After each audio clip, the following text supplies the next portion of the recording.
Les alcanes sont des molécules exclusivement constituées d'atomes de carbone et d'hydrogène. Ils sont tous reliés par des liaisons simples. Par exemple ici, 3 atomes de carbone sont associés pour former la molécule de propane, 4 atomes de carbone pour former la molécule de butane. On appelle chaîne carbonée ou squelette carboné l'enchaînement des atomes de carbone qui constituent une molécule.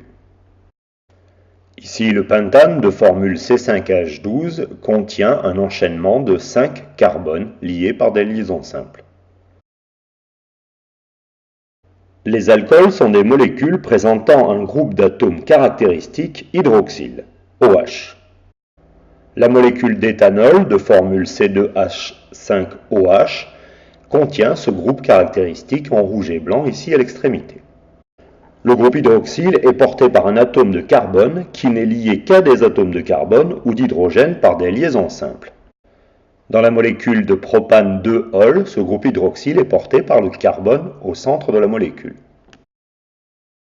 L'enchaînement des atomes de carbone peut être différent d'une molécule à l'autre.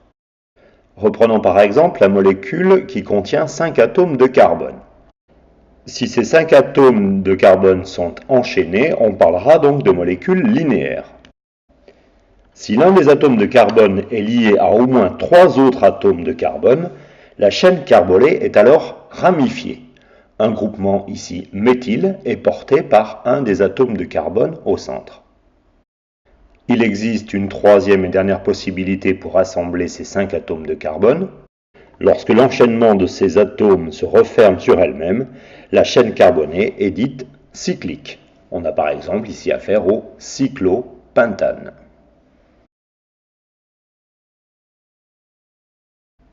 Le nom des alcanes non ramifiés est formé de la terminaison -ane et d'un préfixe qui indique le nombre n d'atomes de carbone de la chaîne carbonée. Ainsi, lorsque la chaîne contient un seul carbone, on aura donc le préfixe meth, et donc pour un alcane, méthane.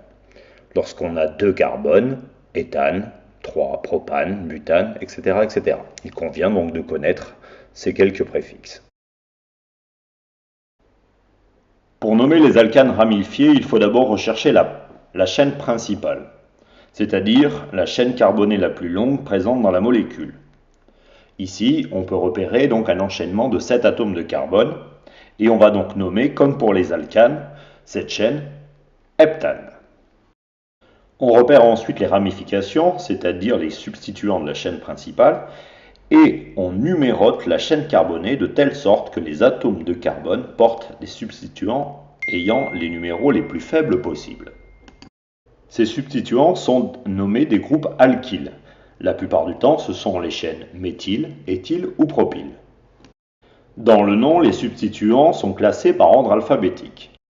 Ils sont placés avant le nom de la chaîne principale et sont précédés du chiffre indiquant leur position dans la chaîne principale.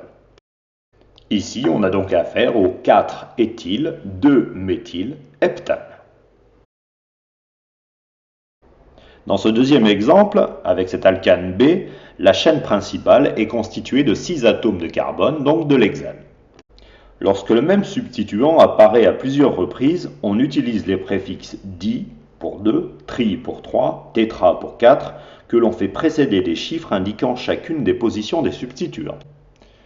Ici, la chaîne principale porte 3 méthyles en position 2, 3, 4. On nommera donc cette molécule 2, 3, 4, triméthylhexane.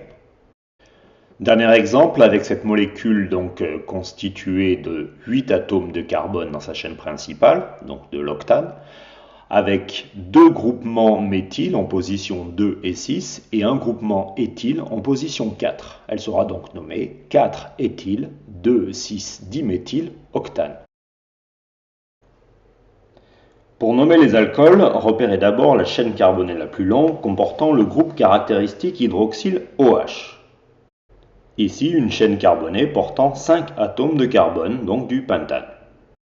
Numérotez cette chaîne carbonée de telle sorte que l'atome de carbone qui porte le groupe OH ait le plus petit numéro.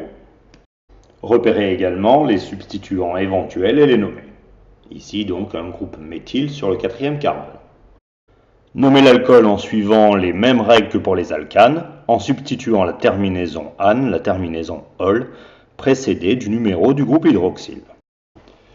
Cette molécule va donc se nommer le 4-méthylpentane de ol. Deuxième exemple avec cette nouvelle molécule qui présente un groupe hydroxyle en position 3 sur une chaîne principale comportant 6 atomes de carbone.